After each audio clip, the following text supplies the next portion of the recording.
கஞ்சி ஊற்றிய பெண்களை கதற கதற தரதரவென போலீசார் இழுத்துச் சென்ற சம்பவம் இலங்கையில் பதிவாகி இருக்கிறது. இலங்கையில் எங்க பதிவாகி இருக்குன்னு சொன்னா இந்த சம்பவம் திருகோணமலையில் மூதூர் என்ற பகுதியில் தான் இந்த சம்பவம் பதிவாகி இருக்கிறது. நேற்றைய தினம் அதாவது ஞாயிற்றுக்கிழமை இந்த சம்பவம் பதிவாகி இருக்குது.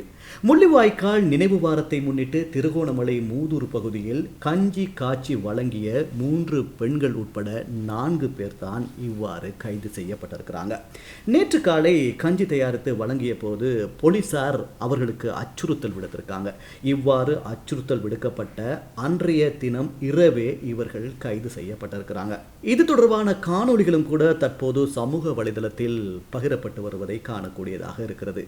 அதாவது எதிர்வரும் 14 நாட்களுக்கு முள்ளிவாய்க்கால் பேரவலத்தை நினைவு கூறும் வகையில் திட்டமிடப்பட்ட எந்த ஒரு நிகழ்வுகளையும் தடை செய்யும் நீதிமன்ற உத்தரவையும் மூதூர் நீதவான் நீதிமன்றில் போலீசார் பெற்றுக்கொண்டுள்ளதாக கூட அவர்கள் தெரிவிக்கிறாங்க.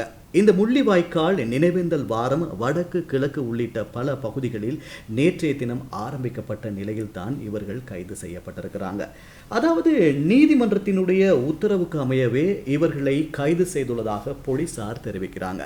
ஆனால் இவர்களை கைது செய்து இழுத்து கொண்டு செல்லும் அந்த காட்சியை பார்க்கின்ற பொழுது ஆண் போலீசார் தான் இவர்களை கைது செய்து தரவென இழுத்துட்டு போயிருக்கிறாங்க. இதுதான் இன்று பேசு பொருளாக மாறி இருக்கிறது. இது தொடர்பான விசாரணைகள் தீவிரமாக நடந்துட்டு வருது. இது போன்ற மற்றும் ஒரு வீடியோவில் உங்களை சந்திப்போம். அதுவரையிலும் நன்றி, வணக்கம்.